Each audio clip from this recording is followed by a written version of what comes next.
My name is Lieutenant Aldo Rain, and I'm putting together a special team, and I need me 8 soldiers. 8 Jewish American soldiers. Now, y'all might have heard rumors about the Armada happening soon. Well, we'll be leaving a little earlier. We're gonna be dropped into France dressed as civilians. And once we're in enemy territory, as a bushwhacking guerrilla army, we're gonna be doing one thing, and one thing only. Killing Nazis.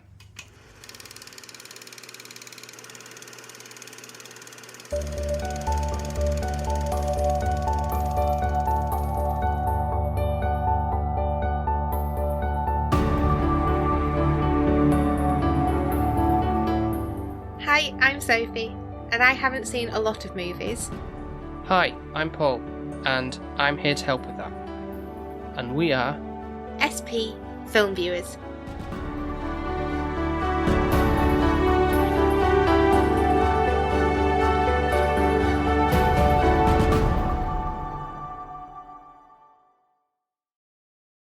time for another Tarantino.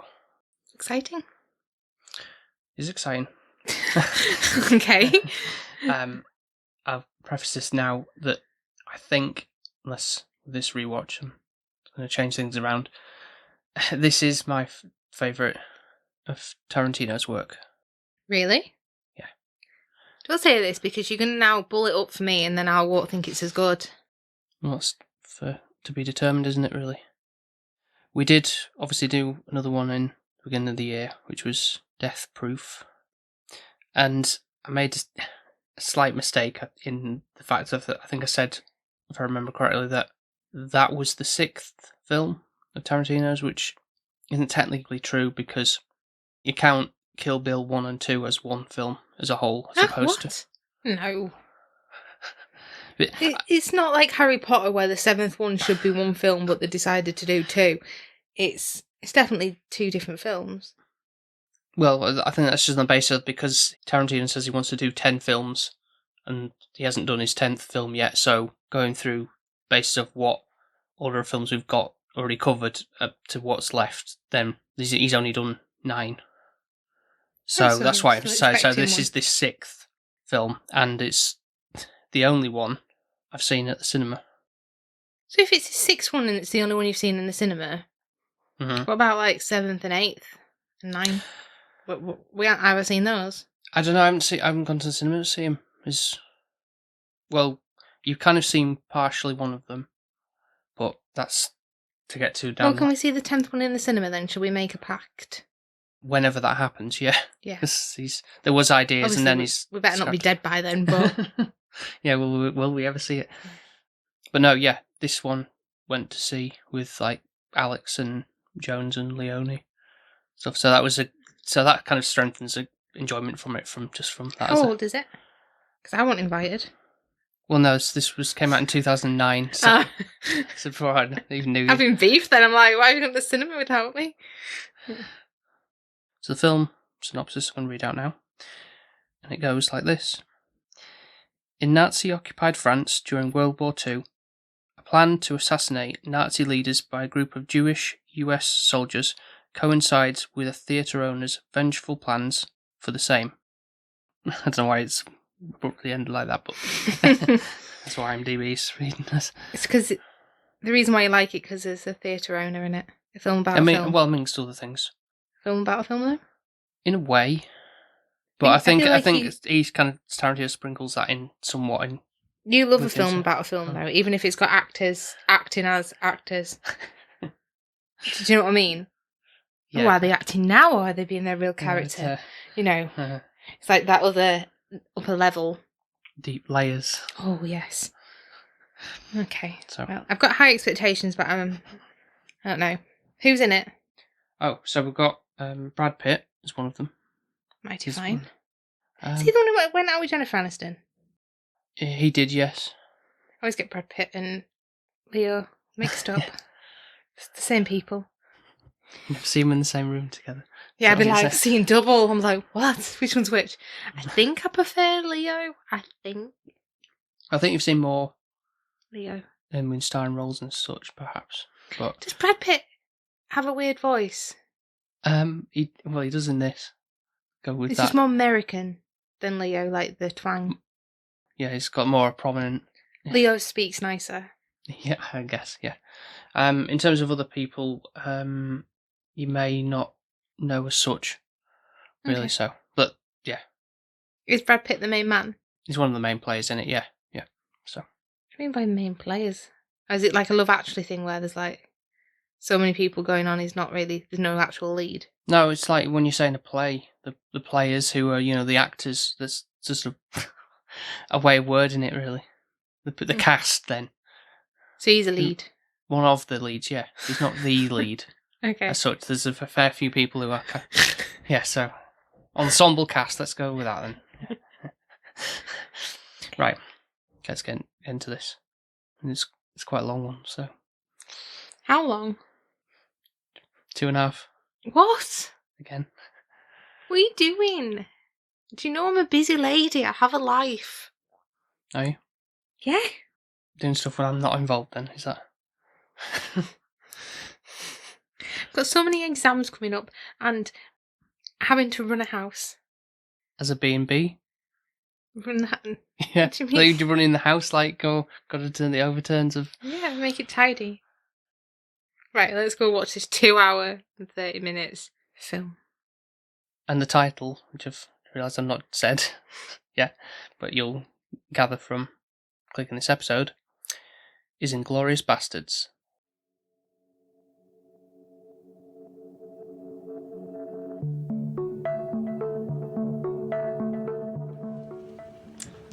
Well, if this is it, old boy, I hope you don't mind if I go out speaking to kings. By all means, Captain.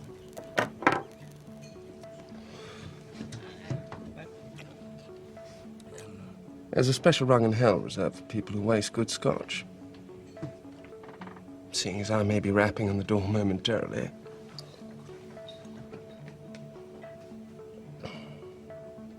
I must say, damn good stuff, sir.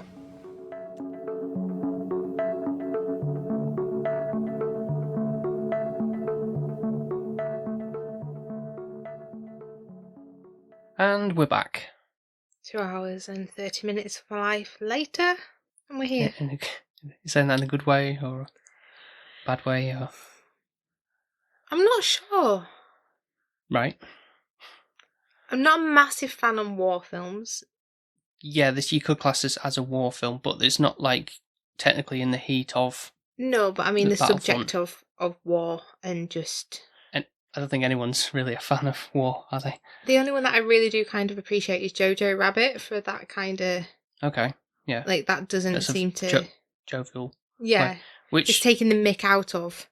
But then again, I feel like this film kind of plays on that a little bit. It tries. Right.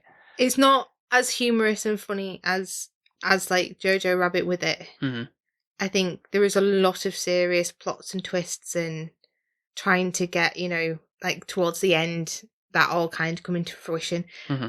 I think I need to watch it again. And I can't believe I'm saying this because that's going to be like 5 hours of my time. But there's a lot thrown at you in that 2 hour 30. There's a lot of characters. There is, yeah. That's fair to say. There's like the main guy that you see at the beginning at the dairy farm. You don't see him ever again. You mean the what's he called now? La Petite? The dairy farmer, you mean? Yeah. Yeah. He's there for a whole chapter. Yep. That's it. His chapter ends. But set up for. Yes. But for me, watching that. Yeah. It's kind of just knowing, the Germans hate the Jews. Mm-hmm. And that's just implied from the get-go. And obviously the dairy farmer is French and he's just holding some Jews under his floorboards to save their lives. Mm-hmm. Obviously, I don't know further along in, chapter 4 that there's relevance of that. Through 3 chapters. I suppose so, but we know from that interaction by the end of that, there's one of the Jewish people escape. Yeah. But for you don't, as a first watch, you don't know whether that person is significant or not. Or yeah. But did you not assume that, Nope. I did wonder why I'd let it go, but I didn't know what relevance it was going to play in. Mm-hmm. I have lots of questions. Okay, what are we starting with here? I don't know. That's how I feel it with my head when I'm watching it. I think that's how I feel. It's what is the Inglourious Basterds? I know it's the Americans. The Jewish American soldiers, yeah. Who were like a ragtag band of misfits who were kind But of they're like... not like... Are they actual soldiers or are they ex-soldiers? I think they're maybe ex-military or something like that. Because they're not going by the military rules. Yeah, exactly. Against the grain on it, really. Kind of just taking matters into their own hands, essentially. Vengeance on that, which is fair to say. There is another film called Inglourious Basterds with different spellings and everything. The title is just on face value. It's kind of just a play on it, really. But it's no, like... It doesn't follow it. It's not like a remake or anything like that. But that is more of a, say, like a war film. Like they're in the thick of things, and it's like a bunch of characters again just fighting the fight. Really, nothing like this. Really, so this is its own beast in a sense. And so from the very get go, I'll say like that, and throughout, I find, which is you kind of come to expect from like Tarantino, feel like the dialogue is the driving force of it. And even me knowing, so how many times I've seen this, knowing what's going to happen, what the outcome is of these things, still feeling that sort of tension and sort of like uncomfortableness of the situation, like, oh, like, because, you know, like trying to read each other's minds kind of thing, almost like, and, you know, like the tension built in those scenes, like certainly from that very beginning one where our main baddie, Colonel Hans Lander, is affectionately named the Jew Hunter. His mannerisms and like his performance of, he's sort of like a, you know, like trying to come across as friendly, but actually very like callous in his actions, as from how he's perceived, how he comes across at the same time. Like especially as you get more into the conversation that he's having with the dairy farmer, and it's like, oh, you're hiding Jews, aren't you? Under the thought, it's kind of like that kind of it builds and builds on top of that, and like, oh god, what's going to happen, kind of thing. Well, we're aware of what's going to happen, aren't they? It's the war, and people are going to kill the Jews, so that's what happens. And it shouldn't happen, but I think that's what this film. It's clever with how it kind of poetically ends, and I appreciate like the turnaround of like how it shifts and switches. Mm-hmm. I think you get a lot of, obviously it is all about the war, it is all about Jews, it is all about German people, like how somebody would sign a 3 compared to a German 3, and when ordering whiskey, that is. It doesn't have to just be whiskey though, you could just say, oh, I want 3 of whatever. But in this situation, that was one of the, Yeah. I think I really wanted to love it, and because you really loved it, but I don't think it's like the best one I've seen, and I don't know if it's me trying to get away from the war side of things and just be like, oh yeah, okay, we know all Germans at that time hated Jews, and yes, the analogy of like the rat, like we just hate them because we've been born and raised to hate, and like I don't even really truly understand why this war even happened, or what was Hitler's problem, like what's the deal? I just don't get it. Yeah. And I think then it's hard to have a film that you don't understand why a war happened anyways, and now it's all around this war and this guy Hitler, and I feel like he gets too much I know it was history and it's happened, but like what, I don't know why it was like I'm going to do a film about war, and I'm going to pick the biggest war because obviously it was World War II, and Hitler's just like, I don't know, he seems to get somewhat...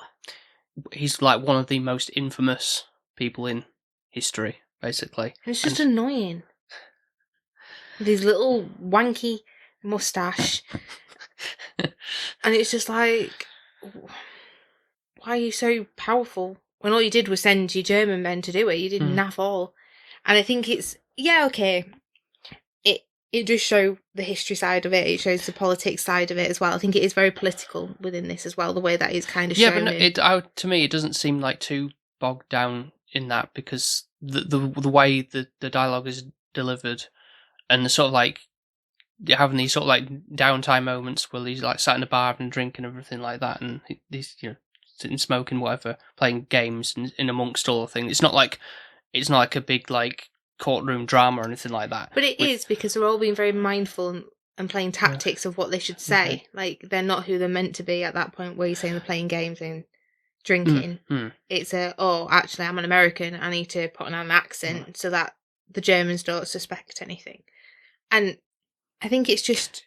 But that's kind of just that's just general, like, espionage type of thing, there being a double agent, spy or anything. That's kind of what this kind of comes across as well. Not just it's all about, all guns blazing type of thing, and all like strategic maneuvers, like, we'll place these guys in a...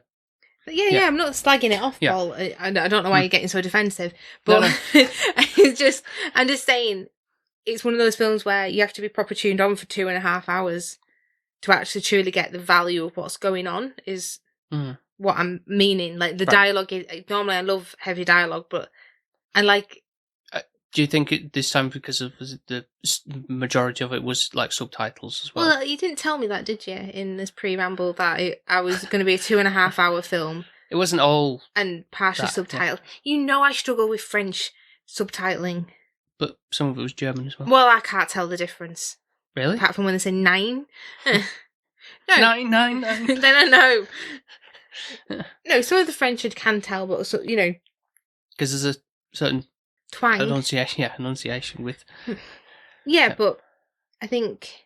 I don't know, it's really weird for me with subtitles. Like, if you put on a Korean or Japanese film, even if it's not anime, I'm fine with it. Like, I don't know, it just feels slower. Like, is that stupid? I think the way that the French and the Germans speak, it's like me, like, trying to put subtitles on this would be tricky for someone to read that fast. I guess. And as well, the subtitles were in yellow. Of what choice? Yeah, I do. Yeah, it is a bit of an odd one. It's normally like white with like a stroke round the edge, just so it can emphasise against the background. But it was hard to read. Yeah. Doesn't mean I didn't enjoy it, but I feel like I've missed lots. Like, there was a certain part where you said to me, "Oh, do you agree, Sophie?" And I was like, "I don't actually know what's happening. I'm just trying to keep up with the subtitles here." Yeah, fair enough. But that was for you, the listener, was in reference to Frederick Zoller, who's standing outside the French cinema, and he's speaking to our escapee Shoshana, who's outside the cinema, but obviously gone by a different name now, obviously to hide her identity. And he makes a comment about he prefers Chaplin, and he's like, he was really he thought the chase scene in The Kid was the highlight of the film. So that's what I meant about the "Would you agree so?" Because obviously we've covered an episode. I don't think it'd be the highlight of the film, but back then probably for them it would be. I think when I look at this film, I can see why you would appreciate it, especially with like the lady who escaped from the dairy farm has now got her own cinema. How she's got her own cinema. She's just spinning the story of she inherited it from her aunt, but whether that's just a cover story, just obviously because at that point she's got to definitely cover her tracks from why she's not Jewish. It could be that she did inherit it from somebody, but it's not actually her auntie. I feel like she'll probably had some French connections when she's come over here, who've looked after her when she was a child, and then they've passed away and given it to her. I do love the idea of somebody having to change the actual signage on the outside, with lettering and everything. That's really neat. You don't really see that anymore. No. Especially like nowadays, the cinema is just like what you kind of do for your work is like a digital sign where it's like, oh, this is now the new poster that's going to be popped up and ready to... Like a scrolling bar that just now showing or whatever, yeah. For an easier to update than... But yeah, obviously that's more of a case for like independent cinemas like that. But I think there's one still in the Lake District that has the... Yeah, I don't know if it... signage out, but I don't know if they actually go up and update it. No. I think they just have the name or whatever. Or they stick the posters up in the glass. Yeah. Because it must be a lot of effort to have to climb up every 2 minutes and change it. But I feel like she really enjoyed her job. She really enjoyed her life. She had a guy who did the productions, and clearly she was in a relationship with him, even though they... I think for me, it's just the culture back then just really bugs me, and I think I have to try and just look past it. Like, a black man should be able to run a cinema projection and it'd be fine, but it's like, nope, he can't. Yeah. She's had to dye her hair blonde, clearly. Mhm. She was brown. Yep. But obviously blue eyes, blonde hair, you know, she's The not Aryan going to race, yeah, it's fine. Yeah, Yeah, not For going to the get Germans. questioned. Yeah. I feel like this is the bit that annoys me, though. Like, she's moved on, she's got a happy life, she's been successful, she's got her own cinema, and then this guy, just because he fancies her, brings her into all this turmoil. Yeah. And she, you know, she's content, she's got somebody who she loves, a job that she loves, and then he's like, "Oh, well, I fancy you, so you're going to have to do what I say." And I think that and miffs it's like, me. don't you know who I am, kind of thing? And it's like, Yeah. oh, I'm a war hero, kind of thing. And I then think I it's, don't care. You've yeah. shot lots of innocent people for no reason, for a war that was pointless. And I kind of like initially that she's got that sass. Like, yeah, it's like, I'm not interested, basically. With that. yeah. And I But- think he kind of then, because she's not, and everyone else like flaunts over him, obviously he wants what he can't have. Yeah, exactly. And so, like, using his power to manipulate it, and it's like, well, yeah, you come with me, and you're gonna have a sit down with, unintentionally with like Hans Lander, Well, I and think that's what's annoying, because like, well, she feels like out of the blue, this other car comes going, right, you've got to come with us, and it's like, and he sent them, and she's like thinking, oh, they found out I'm a Jew or whatever, and it's like, just because he thinks, oh, now you have to be here and present, it's like, well, you could have forewarned me and invited me like a normal human being would do. Yeah, but again, that's just how it was then, wasn't it? It's like, oh, well, yeah, informant of that, and just take control. I think that's what it is. I think that's what miffs me a little bit with the control of it all. Also, I don't feel like the title of this film, Inglourious Basterds, actually has a lot of them. Like, I feel like she's more the main lead. Well, it's her revenge story in a way. They kind of just fall in amongst it all, because that's what I say, like, there's two agendas that are going on here. It's obviously the takedown of Hitler and everybody else in the Third Reich. And then for her, it's like, okay, well, they're having a screening here. It sort of like coincides with where they're all going to be and everything. So, like, let's burn down the cinema. And then that's a takedown of there. So there's two different operations going on. Not like necessarily working together as such. No, they're not. Well, they're really not, So are they?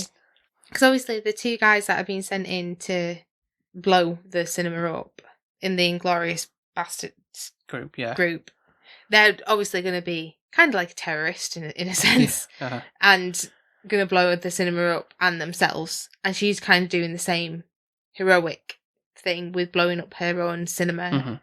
And she knows the impact is her life's going to get lost, but the world will be a better place after she's done that. Yeah. So she sees it countless as lives. Yeah. Self-sacrifice of that. And I think, I'll be honest, do we need the two side stories, or could hers have been enough? I think it's because it's the balance of the two, isn't it? Like, so there's the typical war aspect of, like, people who are essentially being spies to get in with who they need to, get in within the ring and then take them out, like a mole from the inside, basically, in that sense. And then there's obviously the aspect of the cinema essentially bringing people together, but in a way that kind of, like, in a roundabout way, the cinema is saving the world, as it were. Yeah. Even if this is like a fictional way of rewriting history of books of how the downfall of the Third Reich was. But I think that's what's kind of intriguing about it, really, because it's like, you go into this knowing, like, yeah, this isn't, this is factual of, like, what actually happened, as some war films would go that route. Yeah, but I don't think you've still answered my question. Like, I'm just wondering if... Are you saying on the basis of, because it's 2.5 hours, why couldn't it have been just one story? No, I just mean, I think I personally preferred her story, is what I'm saying. Like, out of the two, when it was flitting between them, I was more emotionally invested in her, I guess, than I was the Inglourious Basterds, if I'm completely honest. And I just feel like it was like, even though they both had the same goal, I was more intrigued in that aspect. Because of her revenge. Yeah, I feel like it was more, you had a background story from her from the get-go, and you were more emotionally invested with understanding why she wanted to do it. Whereas these Inglourious Basterds, it was just like, they're just here causing havoc and they enjoy it, basically. That's what I kind of gathered from them. Okay. Like, yeah, they're ex-military, they're just kind of not got anything better to do, they haven't got any wives or families or commitments. They're just... in the killing Nazi business. Yeah. Yeah. And I think that's where more the political side of things came in with them as well. Right. Which was more like, oh, well, you need to be the spy and all, more Yeah. the... I think it's just for the reason of having both is a bit of a balance with action / drama, essentially, of like, you know, the cat and mouse game of everything, really. Yeah. But in different ways of going about it, I think is what is appealing, and how it all kind of, I say, like, comes together from on both sides. Why do you think we have chapters? Well, we've had chapters, or in a way, within Kill Bill as well, haven't we? I don't think I paid attention to the chapters in Kill Bill as much as I did in this one. I feel like the chapters in Kill Bill for me were like introducing the other people she were going to kill off. That's how I interpreted that. Yeah. So it wasn't as like, in chapter 2 it does this. Mm-hmm. Like, I've actually written down the chapters when I noticed that they were telling me chapters. I thought, oh, well, clearly there's a relevance going on. Mm-hmm. So in chapter 2, we basically are introduced to Brad Pitt and his squad. Mm-hmm. I'm going to stop saying bastard now because I feel like I just constantly keep saying it. So I'm just going to say... You've said a lot worse. Brad Pitt's gang. And that's informing to them now. Because... Okay. And Inglourious is getting on my nerves as well. The gang. Yeah. So you kind of see that he's taking on a couple of Germans and is wanting to find... Yeah, you know he's going to basically go to Germany. Yeah. Kind of going around, like, rounding up troops and then going, right, okay, like, where's the other groups scouted out so we know what we're prepared for, basically, and all that kind of stuff. Yeah. And then you've got, obviously, the Bear Jew, which is the one with the bats that was lovely, isn't it? Like, hitting the living crap out of somebody. Mm-hmm. It's a bit gruesome, actually, I think, as well, with these guys. Like, when they're on scene, like, what is with the taking the hair off of the scalp? The scalps. And, it's disgusting. I know it's obviously something that the, like, Native Americans used to do, isn't it? Like, with them. But I think it's just more of it's like sends a message as well, doesn't it? It's like these guys mean business, I guess. I don't know if it's just because it's sort of despise them so much. It's like, right, okay, well, not saying humiliating as such, but more like just sending a message to, like, this will happen to you, basically, to anybody else who's, I'm just wondering now, let me just look through my chapters, because chapter 3 is to do with the... Operation Kino. Oh, no, sorry, no, it's not. Is when we kind of see that the girl who escaped from the dairy farm is relevant and she's got a cinema and all of that. So bear with me while I paper shuffle. Mm-hmm. So chapter 4 is Operation Kino. That's when the Brits come in and they're trying to do a spy with an actress. Yeah, Bridget von Hammersmark. And that's when they're in the bar trying to figure everything out and all goes down. So I feel like it does actually go from head to tail. So basically you've got the first where it is to do with the Jews on the dairy farm. Then the girl that escaped comes in chapter 3. Then chapter 4 is more prominent of basically that's what they're going to do. They're going to blow up the cinema. Chapter 5, sorry. Yeah, so it kind of flip-flops between the chapters. I feel like at the beginning you have relevant people in the chapters and then... Yeah. And then 5 is where it all comes together on both sides of things, Yeah. I like the chapter 5 as the title, Revenge of the Giant Face, which is in reference to the fact of when Shoshana, she films her own, like, ending for the Nation's Pride film, and she's, like, overseeing everyone on the screen, like, laughing in, like... As a revenge. I did wonder what you meant by giant face initially. I was like, I'm confused. What do you mean? But now you're saying it, it makes sense. Because all the other ones are sort of like, they make sense as what they are. What are the chapters' names? I didn't even write them down. I just put chapter 1, chapter 2, chapter 3. I forget what chapter 1's... What was it called? The Meeting or something, I think. Mm-hmm. Chapter 2 was Inglourious Basterds. Chapter 3... I'm blank. I didn't write that down. But chapter 4, Operation Kino, for sure. Okay. But, so, I feel like I quite enjoy everything apart from chapter 4. Right, what didn't you like in chapter 4 then? And that's when my head just kind of like, this is getting to a point of where I'm like, there's a lot of dialogue, a lot of flitting from English to French or German. It was a sit down with the games, which I think you said you liked that build up of, like, tension. One of many, yeah. And I would just feel like, where's this going? What's happening? And I think you know me with my anxiety and kind of thing. I'm like unsure of, like, but that's Yeah. And I just didn't enjoy being made to feel anxious. And but that's what it's meant to feel like in a situation like that, and like, oh, having to think on your feet on like, oh, your accent sounds a bit off. Like, where were you born? Like, well, to be fair, the woman did the best job out of all of them, to be fair. She did better than the men did, let's be frank. I know she's an actress, but she did think on her feet a lot better than they did. Also, Maximus, or whatever, the dad that's got a son called Maximilian, that annoyed me. Why did she shoot him? Why couldn't she just let him go home to his son and she could have been saved? Like, again, I think it's more just to mention like the massacre that happened because of. Because I feel like some of the Germans, not meaning it in a bad way, not meaning to defend them, but I don't feel like they had a choice. Yes, partially the case. Because like I know my granny definitely was against the war, but it didn't mean she didn't serve like helping the veterans and everything for her side. Because like, well, what do you do when? Yeah, because you're considered a traitor, aren't you? Kind of thing. Yeah, but actually you're a good person. Bullied into it essentially. But I think that's the only bit where I were a bit like. It was quite funny to see how you play the game with Who Are You? Or 21 Questions or wherever it is, because I think that's what it's officially called. Well, I just don't think it was fair that they didn't take it in turns. Like this one guy was like, "Oh, I'm just gonna ask all my questions until I figure out who I am." Like that, I'm pretty sure that's not how it works, mate. Well, I don't know if it is the normal way of going it, because by the time you come round to your go again, you've forgotten what you've asked. True, you? But that's the whole thing. You have to remember what you've asked. Yeah, I don't know. Also, there's a David Bowie song in chapter 5, which I've never heard of. Putting out a fire with gasoline. Yeah, not heard that one. Yeah, it's the first time I've heard that song from this film. So it's not a popular song, is it? It's not like one of his classics.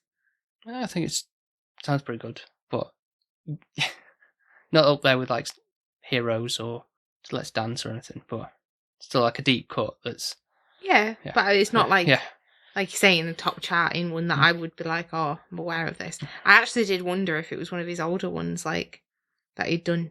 I'd googled it and I don't think it is. I think it is actually like when he was in his prime, but. That's because my dad loved it. Well, loves David Bowie. So I thought, like, if any David Bowie song came on, I would know what it is, but didn't have a clue. I just could tell, obviously, by his voice. And don't you think Hans is just a bit of a twatty character? In the end, he's like a catfish, basically. It's like the scum of the sea. Are you referring to, like, he's like, oh, he'll throw everything away just surrender and everything like that? But I want all this stuff. Like, oh, I, took down everyone in the Third Reich and the British, like, spineless coward, basically. Yeah, pretty much. He doesn't care morally which side he's on, as long as he's on. Yeah, the one he's getting the rewards for everything, and Congressional Medal of Honor and all that. The one, as long as he is in a good position and he's getting everything he needs, he don't really care. He's spineless. Yeah.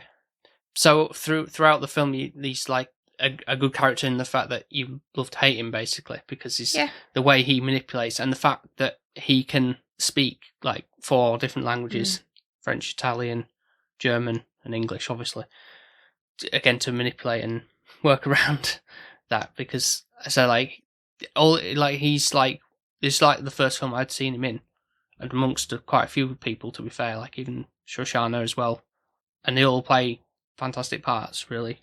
That it's like for him as well, like the villain, he portrays it so well, like, and it's kind of like catapulted him forward. Well, what else has he been in? I looked back and I mean he's had more prominent success in other films after that in English language stuff, because he's an Austrian actor. Oh, right. Be like the Shoshana she is French. She did more stuff that was more in English after the fact as well, or took notice of her after the fact anyway, for that matter. But I think from their own language films, they will have been well known more in that. But yeah, not any the mainstream films I would know them in. After the fact in English, there was that, I don't know if I've watched it with you or not, but there was a film called Beginners that had her in, but it's like a rom-com type of thing. It's probably one to revisit again at some point, I think, because I remember it being quite good. But also I've obviously got other person you recognise would be Brian from The Office, and he played a pretty good role, kind of not quite as Ryan's mannerisms as such, but a little bit though still. Yeah. And his voice is the same, and I didn't know if it would be different. When was The Office? I think he was still working on Was some he? of The Office at that point as well, so we'll have to take some time out to schedule, but he really wanted to because he's a big fan of Tarantino's work. It's like, well, that's, And no-brainer to get being involved in. with Brad Pitt on Yeah, his sideman like kind yeah, of thing, yeah. you know, The it's back huge, end, isn't yeah, it? Yeah. I don't really think I've seen him in anything else. No, I think he's probably more like TV dramas and things more like that. I think he's maybe done other films, of course, but none that I can really go pluck off the top of my head. I want you to now be like on a little soapbox of why this is so amazing. What have I missed? What makes you think this is the best? I think it's the best Tarantino film. Yes, please. I'm going to listen. First of all the actors do a phenomenal job. You got multiple people who are doing like multiple languages as well. Mm-hmm. So the effort to having to memorize lines not just in English and to come across fluently as well of that. Even with Brad Pitt's ones, obviously when he's doing the Italian ones, is not exactly Bonjourno. Kind of comes across as comical, but that's just his character, and so like he's essentially comic relief in just how he delivers that, as opposed to everyone else who obviously plays things a lot more serious and everything. And on top of that, we've got those multiple scenes, mainly when we're in conversation with Hans Lander. You on like almost like walking on eggshells with how you come across, because he's very much like, how did you break your leg, or like, you're like, proper inspector, detective skills of like trying to trip people up, and then they've got to think on the feet, and it's like, that's a like thing, and just like the it's like, I'm joking kind of thing, and it's like that sort of the tension that's built through those scenes, and there's multiple of them, and as I say, like every time, even rewatching again, as I say, it's like that still holds up for me anyway, personally. Yeah. I don't know why that is, but it does.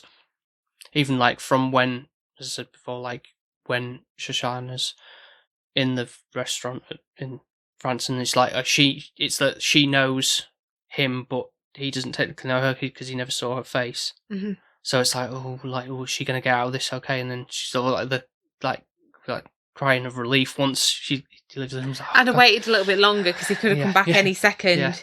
That strudel looked nice though. It did. What annoyed me is the way he didn't eat all of it and then he put a cig in it. Yeah. That's disgusting.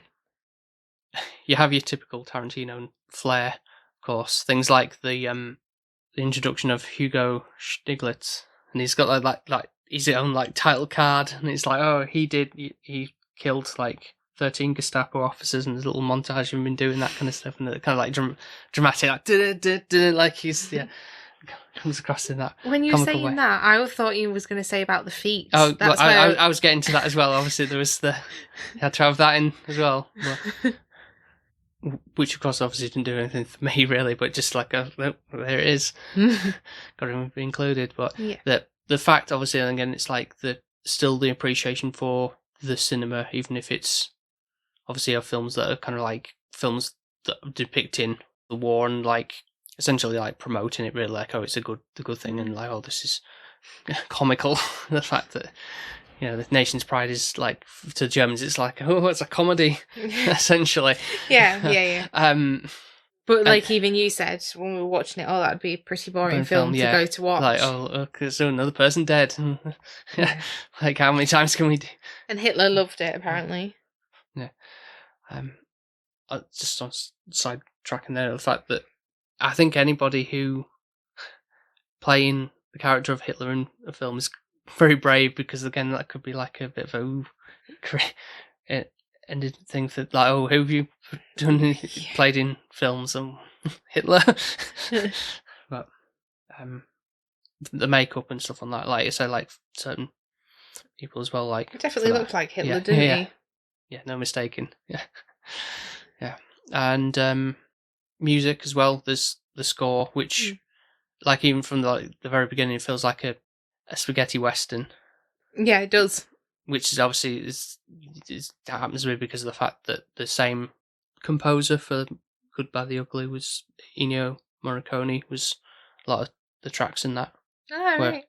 thing, so that it kind of works well. I think he's a regular feature on films, especially later down the line with the Tarantino films. So I do feel like this was linked a little bit with The Good, the Bad and the Ugly, just with the way that it has the opening, like you're saying, of the standoff with hands a little bit, like and the staring down, the like three girls like, oh, go do this, go do that, kind of and then vibe. leave us to talk and everything like that. Yeah, that's what I'm. And it does have a war part in The Good, the Bad and the Ugly as well. So just a different war. Yeah.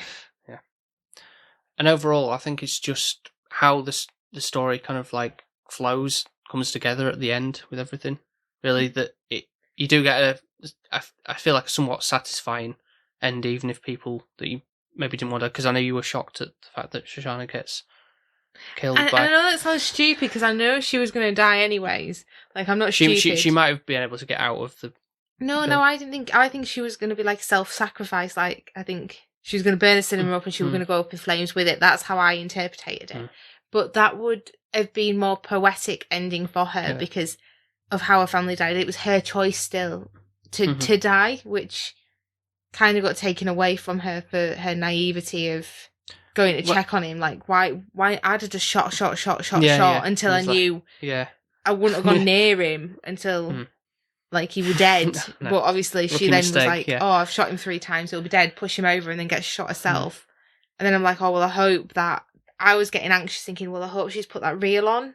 Or what's going to happen? Is the film just going to stop, or is it going to just loop? And then the guy that she wasn't actually in love with wouldn't be setting light the whole building. So initially I did wonder, had the plan gone? But at that point it's kind of spanner works because he had to, Frederick had to come in and, oh, I can annoy you kind of thing. And it's like, be the typical pushy man back then, like, oh no, you can't say no to me. How dare you, Trying to be nicey and then not getting his own way. And then she's like, oh, lock the door. And he's like, ooh, how fickle. I know, Jesus, I don't think I could be a woman back then. I just wouldn't have the tolerance. I'd be put in prison because I'd say too much that I shouldn't do.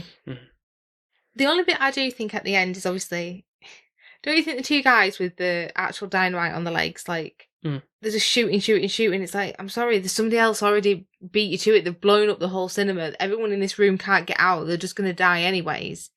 And why didn't the dynamite go off? Like, why have they only got 1 leg? Why are they just still stood? Or does it blow? Do they shoot everybody and then it just blows up? Yeah. Just added. Like, but why? And why wouldn't you be near them more to like? What do you mean? To make everybody else explode. Well, you're just blowing your own leg off, aren't you? That's literally it. Well, it's enough impact to blow up the cinema. Obviously, the flames are already there, and it's adding to the fuel to the fire. Yeah, but they didn't know that. No, I know that, but they got enough there to do the job. I think because only a small swimmer is. Because if that were me, I'd have chucked him into the middle. I wouldn't have left him on the leg. But then someone else could just go out in the panic, couldn't they? But true. But still, everyone's going to burn anyway, so why were they still shooting everybody? Making sure Hitler was dead and Well, how did they know where Hitler was, to be honest? In the private booths, they went up to... No, but I mean, after the fact, once they'd done that job, then they were just shooting random people in the cinema. No, they continued shooting up Hitler in that... Yeah. They knew he was definitely dead, but then they were like, from the top bit, while people are trying to bang to get out the door, and it's like, you've done your job, you've killed Hitler. Yeah, but it's still vengeance at the end of the day, like killed as many as... I guess. Just like the movie they went to go see, you mean? With the guy at the tower killing as many people as possible. The only bit that I think was really good was Hans got his repercussion, because once he'd got everything he wanted, Brad Pitt's character did go like, okay, yep, I'm going to cuff you up now, you're going to be kind of look like we're playing the part. Yeah. But when you get there, you're going to take off your uniform and no one's going to know you're a Nazi. And that kind of was already put established, from before. And it's like, well, it's something we can't take off. And so, it's more like that's probably a lot worse than just, the easy way out of just killing him, where it's like, you've got to live with this for the rest of your life, with this scar on your head. Yeah. Really. And showing who you are. Yeah. So, that's the film. 2 hours and 30 minutes of it all. Is it my favourite? I can never say his name properly. Tarantino. Mm. No, I'm not expecting it to be your favourite, I don't because think it it's is. your opinions of what you might get from this film. I wasn't thinking it was going to be like, oh yeah, top marks. I totally agree, Paul, with everything you've said, kind of thing. But you will see some sort of appreciation for why you might think I might like it, or take something away from it, thinking, yeah, that the way that's done, the way that's, especially being a dialogue driven. I think I still love Pulp Fiction or like Kill Bill like higher. I would personally put them higher than this film. For me, I got more enjoyment. I think you've got a nostalgia part with it, with watching it in the cinema, watching it with your friends. So slightly, yeah. And I think that kind of gives you the growth and love probably for it a lot more than I have. Uh-huh. Do I really appreciate war films? It's like space films. I feel like the two where I'm like, even the what was it, Firefly, whatever, Ghibli one. Grave of the Fireflies, yeah. Yeah, I understand it's got a point to make. I understand the war did happen. Mm-hmm. Does that mean I want to watch it? Probably not. And I know I'm a bit more of a cynical person, out of sight, out of mind kind of thing, just for my actual headspace. Happiness, yeah. And I think maybe this is what this is a little bit. Yeah. I would have rather had, what's the lady's name for the cinema? Shoshana's story more. I really enjoyed that. And that's kind of annoying because the film's called Inglourious Basterds. Yeah. So I feel like I should really get more out of that. Don't get me wrong, Brad Pitt does a really good performance, and so does his little like wing partner, especially the one from The Office. It's quite nice to see him in a different role. Yeah. But I think for me, I think I really preferred her story seemed more impactful because she'd had such a trauma. You understood why she wanted to do what she did. Yeah. And it was kind of a heroine way of being, oh well, I'm gonna defeat Hitler. And through the power of cinema. Yeah. Essentially. And I think I liked the idea of the films. Like, I didn't mind the actress part. I guess that was kind of intriguing. Like, oh, I'm an actress. So it makes sense that she's going to be up in the premiere and all of that. Uh-huh. The story there is good, but there's just a lot, and I think I would rewatch it because I think there's a lot I've missed, and the subtitles are a bit hard. No, okay. That doesn't mean I'm going to score it lowly. I just feel like I really wanted to think of it more highly than I do. That means, when I say that, that means just because of the director of it is, normally I like their stuff. And I think it's like when we watched Jackie Brown. Is it Jackie Brown? Yeah. And I was a bit disappointed because it was just like, oh, this isn't as strong as what We've said what we've said about that as well in previous episode. Yeah. Yeah. I'm putting him on a high pedestal. Yeah. So I'm being harsher critique because I know what I should expect. Yeah. Does that make sense? They can't all be winners, of course, but there's certain ones you just they don't reach the marks of everything. Yeah, you kind of expect from it, but that's, again, it's just down to like the colour in this is, there's some quite contrasting colours. There's some quite nude and neutral tones of like the war kind of the grey coming in. You've got lovely, stunning scenes at the beginning where it is a beautiful field. The cameras, shots, and everything are spectacular. Focus on it was great watching it in 4K. Which some people, kind of thing on reflection of it is like, say it's not the best, it's not the most mind-blowing 4K you'll see out there, which is fairly true. I think some of the things are kind of muted for what they are. So it's not as bad as The Grinch. Oh, no, when you think it should be popping colour and it's not, it's duller. It's still just, that's some films really benefit, some don't. Unfortunately, that's how it is. It's down to mastering. So I'm going to rip your band-aid off and I'm just going to go to the score. Yeah.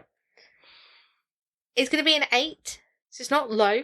Wow, but that's good. I'm fine with that as a... Okay. I think you're going like 7 or something. No, I think I just wanted, because of the director I assumed it could be really, really high, like a 9 or a 10, and I just think there's some parts I didn't fully appreciate or get to. I think it does need another watch so that I can 100%, enjoy it. I can understand that. Yeah. I think there's just a lot being thrown over, and when your brain goes into like overwhelmed mode, there's a lot of characters, there's a lot of things that probably I've missed the first watch that I need to rewatch to get that appreciation that you have. It doesn't take away from the actual film and the storyline and the plots being portray good. Like you said, you've got a baddie who is very, very bad, like a Joffrey character that you just love to hate. Him to get his comeuppance, yeah. Yeah. And to be fair, it's actually better that he didn't die and that he has to just be like, I'm a Nazi for my entire life. Mm-hmm. Unless he grows a big emo fringe to cover it up. So they were popular in the 1940s. But yeah, it's an 8. So what's your score? It's still a 10. Yeah, I thought it would be. Right, it's not... I had my doubts going in on the thing. Is it maybe not going to be held up as much? But as more and more as the film went on, it's like, I remember why I love it so much. I think there's just so much to appreciate from...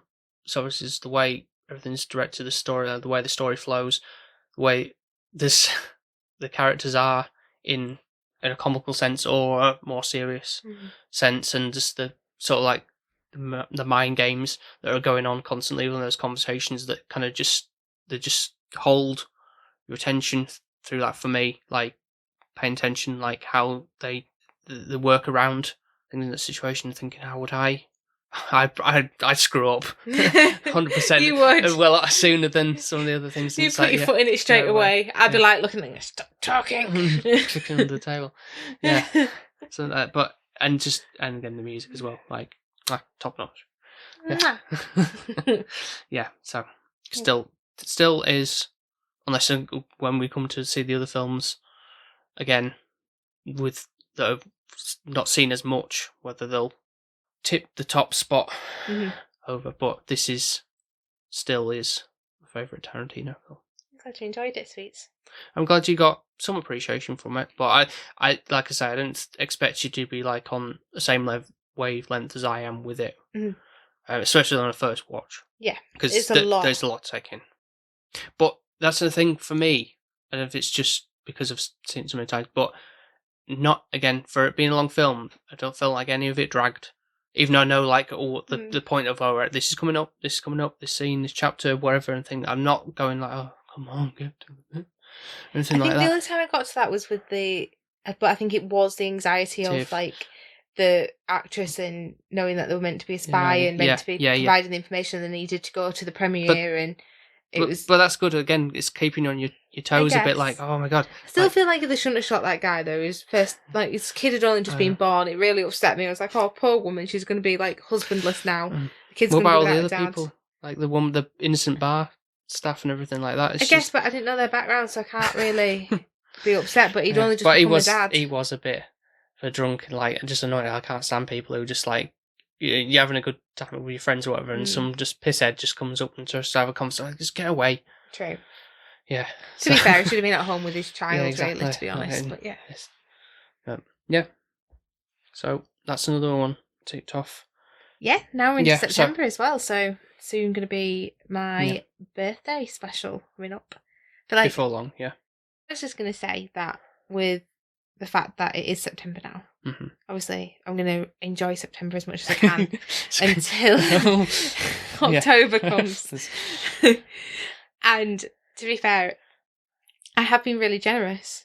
So with my birthday special comes a Patreon pick. So if you do want to be a patron and you do want to pick part of my birthday special, then you do have a chance to still sign up to be a patron. Only costs £1 or $1.50 a month. A month, I mean, like that's 25p a week. If I've done my maths right, maybe. Yeah, pretty much. So it's not going to break the bank. And it would really be appreciated if you to help support the show, of course. Yeah, and just build our little community and family. So all you got to do is go to patreon.com/SP film viewers, hit the Patreon button, submit it, put £1 in, $1.50, and then you get the choice of picking a film once a month and getting shout out every single week, which we're going to do now for the patrons that we've got. Yep, so we have our friend Gren, who is at @cgren_draw, Mark from 100 Things We Learned from Film, Ben from Ben Pushpull Health, formerly Film Vloggers, and Nico from The Good, The Bad and The Weird podcast. So then we've got Jonesy and Emma that are on Instagram under the handles Weight Loss Jonesy and M_Hayton. We've then got Alex and Shani, also on Instagram, under the handles Desperately Seeking Username and SDOG. And lastly but not least, my mum. Yeah, so thank you everybody for continuing to support the show. And look forward to hearing what you're going to pick out for Sophie. Well, Sophie's going to pick the films, but this time around more. So see what comes up for that. I'm excited for that because really, it can only be my fault. Yeah. I can't blame anyone. Yeah. So if you would like to listen to some of our other episodes, particularly any of the Tarantino ones, then you can go and find us over on Apple Podcasts, Spotify, Podbean, and wherever else you get your podcasts from. And as always, we'd really appreciate any 5-star reviews if you really like the show over on Apple Podcasts, Spotify, Podchaser, and wherever else to do the scoring system. So if you want to follow us on any socials, then you are more than welcome to. We're on pretty much every platform under the handle SP_filmviewers. So we're on TikTok, Instagram, Twitter, and Threads. So just go hit that follow and like button. Yes, thank you very much. So after this now, we've only got 2 more, I think, and then it's my birthday special. Yep, that's right. Yeah. I had to think about that for a second. Yeah. Yeah. So next... make them good, Paul. Make them good. Yeah. Try. I'll try to do things that are kind of like not long. Yeah. Long watches, and more of a accessibly air quotes enjoyable. Well, yeah. So because we're obviously going to like spooky season soon. So. I think that's only fair. September should be a fluffy month. I'll do my best. Okay. So thank you very much for listening once again, and we'll speak to you next time. Speak to you next time. Bye. Bye. Bye. Bye.